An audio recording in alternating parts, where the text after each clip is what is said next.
Hello everybody, today I am back with another video and it is also going to talk of a language enhancement. But when I'm saying language enhancement, I'm not actually today talking about idioms or proverbs, but I'm talking about a very important aspect of language. That is when I am speaking, when I am writing, my verb should be in accordance to the noun that is the subject of my sentence. Now, let me just give you a very, small example over here. You all can see these notebooks in my hand. Now, I can count these notebooks. 1, 2, 3, 4, 5. And if I'm going to tell somebody that, how many notebooks I have, there are 5 notebooks, or I have 5 notebooks. Now, there are 5 notebooks. Now, I want to convert this particular sentence in such a way that instead of telling the arithmetic value of the notebooks, I talk of it as a group. Now, when I talk of the notebooks as a group, the notebooks become one entity, it becomes a collective noun. What is the collective noun for notebooks? Yes, it is pile. So I would say there is a pile of notebook. Now, did you notice the difference?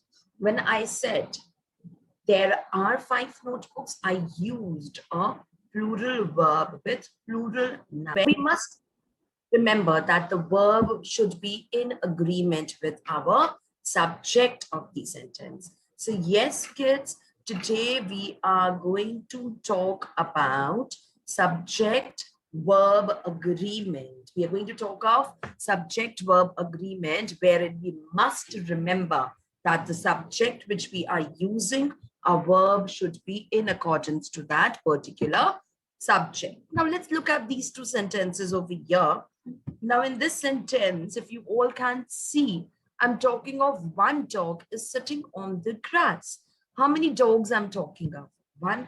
That means my subject in the sentence is singular and the verb used is singular. Let's look at another sentence. 2 dogs are sitting on the grass. How many dogs are sitting on the grass? 2. That means more than 1 means plural. So when 2 dogs are sitting on the grass, I'm talking of plural subject. My verb has to be in accordance with the subject of the sentence. Now let's look at another sentence. So if the noun is singular, then the verb, with the verb, you must remember to add an S. For example, the girls jumps rope at recess. Do you think my sentence is correct? No, it's wrong. Yes, you have got it now. This is wrong.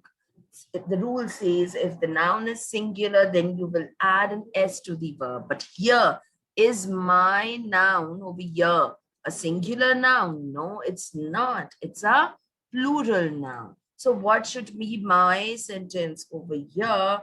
It should be the girl jumps rope at recess, right? It should be the girl jumps rope at recess. And with girls over here, I should have used the verb jump. I should have used the verb jump with girls, without an S, with plural subject, with an S, with singular subject. Right? We have this table, it's a very simplified and easy table for all of us to remember.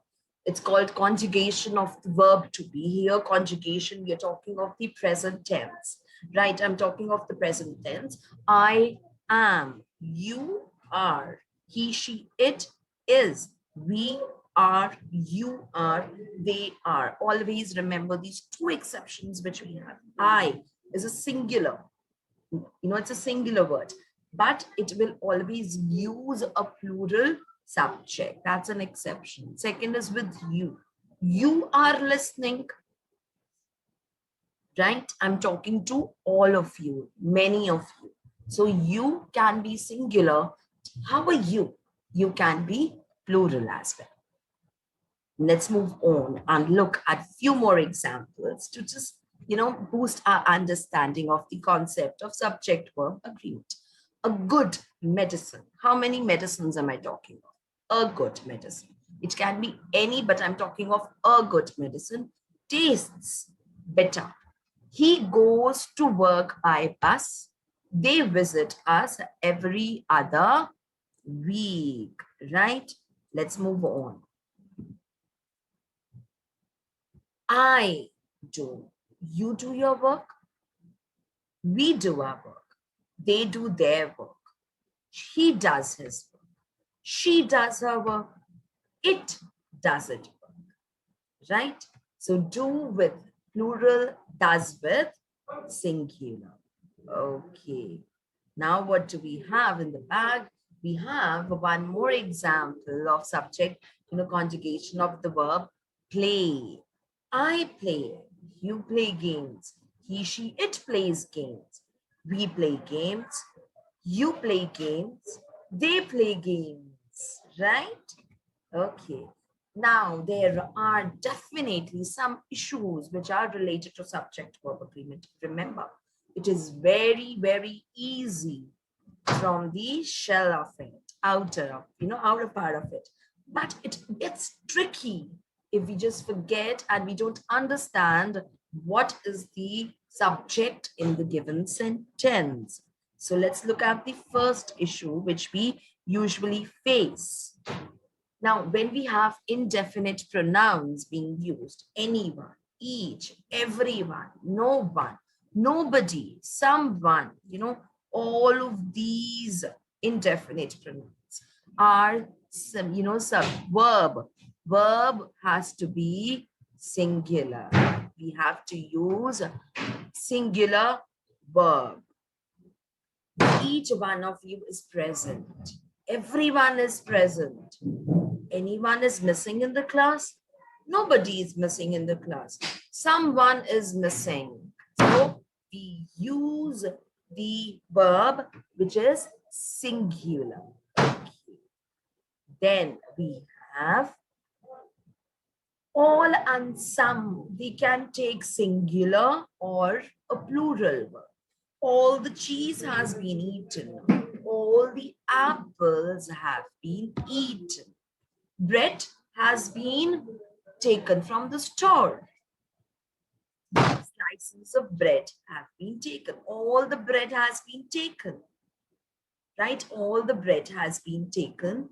All the slices of the bread have been taken. So when I'm saying slices, I'm talking of in a different way. I'm talking of in a plural way. And when I'm talking of all the bread has been taken, that I'm talking of it as in one group entity, right? Number. Now here it is an important thing to remember. Number of takes plural verb most of the time, but the exception is when we use it with arithmetic value. But when my sentence will have the number of notebooks is 6. When I'm using the number of phrase over here in my sentence, then it will use a singular verb. But if I'm not using the arithmetic value, then a number of will definitely have a plural verb. A number of men were strongly opposed to the changes. Lee, a number of cakes have been stolen. But the exception is highlighted in the yellow color here. The number of women was 64. Okay, let's see now. So beware, because a number can be singular noun referring to an arithmetic value. Now we use singular verb after who or what depending on the subject. It's very simple and clear. If my subject is going to be singular, I'm going to use a singular verb. Subject is plural, I'm going to use a plural verb. Who wants coffee? What has happened? Several things that happen. Now, several is one of the indefinite pronoun which will have a plural verb. Now, What or which day? What or which days are convenient, right? So remember, if who or what is the subject, plural, you'll have singular verb. If you're after what or which, day or days, depending on the subject, you're going to use the appropriate verb. Then some pitfalls. Now, we get confused when our sentences, they have phrases in them, or clauses in them, especially clauses. So for example, over here, the student, though she had loads of problem in other schools, finds her new class easy. If I just remove this, you know, clause from my particular sentence, the sentence is simple. The student finds a new class easy. But though I'm giving it a reference and I am using a clause over here, that doesn't mean that I'm going to change my verb. The verb will be as per the subject. So remember, when you are using the verb, you should definitely have in your mind what is going to be the subject of the sentence. Now we are going to look at few sentences and we're going to identify the verbs being used over here and why. First sentence, Amit walks to school. It's clear, simple that my verb over here is my subject is singular, my verb is singular. Let's look at the next one. Amit and Aman walk to school. How many of them are going to school? Two boys, right? Amit and Aman. So we use a which verb? We use a plural verb. Correct. Let's look at the next. Priya or Anu is going. How many of them are going? Either of them. Like that is, any one is going, right?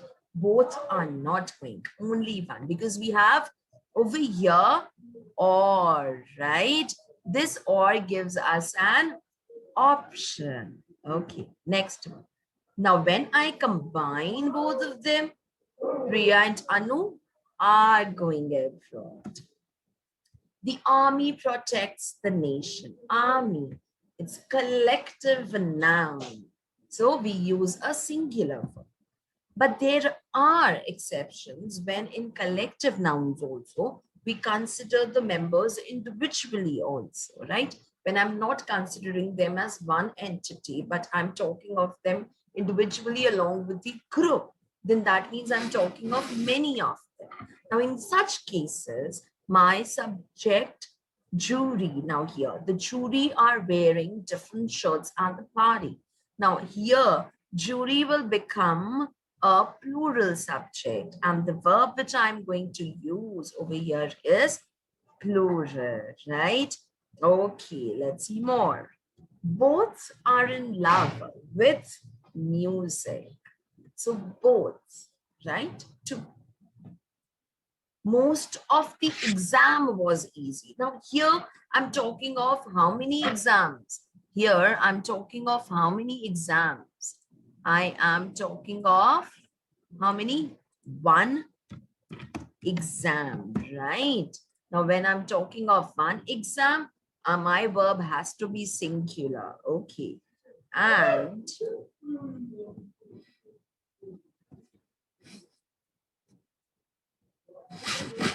now, most of the exams were easy. Now, here I am not talking of one exam, but I'm talking of many of them. So, in such cases, my verb has to agree with the subject. Now, when I'm talking of most of the exams were easy, so I'm talking of many exams. So, kids, we got to remember the context, the in which way, what do I want to convey through my sentences? We must remember that as well. $50 seems a reasonable price. Now, when dollar is used as, talking of a price or any weight or measurement, then my verb has to be singular. So for weights, for measurements, for currencies, we use singular, but there is an exception over here. $50 were scattered on the ground. Here I am not talking of a single entity, but I'm saying $50 were scattered. They were scattered on the ground. And the last we have is 3 miles, distance, right? Weight, measurement, distance, currencies. 3 miles is to walk. Okay. Now we're going to look into the next part, the pairings with either or, neither nor. It all depends upon the subject we have with there. Either the king or the queen. Now, the king or the queen, both of them are singular. I'm going to definitely use a singular verb. Now, in this particular sentence, neither chocolate nor cakes are going to give you the nutrients you need. It's a fact, actually. So now here, why did I use are with neither chocolate and nor cakes? Can anyone answer? Think about it. Give yourselves 5 seconds. Okay, did you get it? If not, let me tell you, no problem. Neither chocolates nor cakes. Now, when my first verb over here is chocolate, it's singular, we've got it. But what about the second verb, which is nearer to the verb? If this particular subject of my sentence is plural, I am going to use a plural verb. If this would have been cake instead of cakes, then I would have used here a singular verb. Okay, let's move on. A quick exercise for all of you. Just give yourself 5 seconds. I'm going to count. Keep the answers in your mind. Then we are going to check out the answers and we'll also see the reasons for it. So 1, 2, 3, 4, and 5. Shall we check the answers now? Okay. Neither of the men has. Either of the boys has. All of the students have. Both girls have. Some of the teachers have. Now, I am sure that all these 3 over here must be crystal clear for you. But the question, lies over here, right? So we have question here. Why did we use singular when over here men and boys? When men and boys were plural? Because my sentence says neither of the men has eaten, right, an apple. Just a simple sentence. Now, neither of the men, I am not talking of them as a group. I'm talking of them as the individual in the group. That not even a single person over here has eaten an apple. It's as simple as that. Similarly, the case goes for either. So whenever with either or neither, we don't have the second subject being used, only one subject being used, then we will use a singular verb. We'll use a singular verb. Okay. The boss, not the workers, has the final say. The CEO, not the directors, has a say in the functioning of the company. Now, this is though, rare case, but then this is also a rule under subject verb agreement. Wherever in the sentence, I'll just simplify this for you. Wherever in the sentence you have the negation being used with the subject, we will not consider that part of the sentence as this, agreement with the verb. We will only consider which one? We will consider this one, the boss, which does not have the negation, which shows the positive element in our sentence. So the CEO, not the directors, has a say. So CEO is one person. So my verb has to be singular, right? Now, there are, plural form of subjects with a singular meaning, actually. With mathematics, with, sports, with measles, mumps, statistics, civics. They seem to be, to us plural because they have an S, but actually they are singular. And for such, we do not use a plural verb with them. We use only a singular verb with them. So if it is gymnastics, I'm going to say gymnastics is my favorite subject. And similarly over here, when we talk of these modal verbs, may, could, will, must, should, my friend should come, it will never use a singular verb. It will not use a singular verb. Comes. Is, this is wrong. We will not use comes, but what are we going to use? Come, right? And we've come to the end of our video.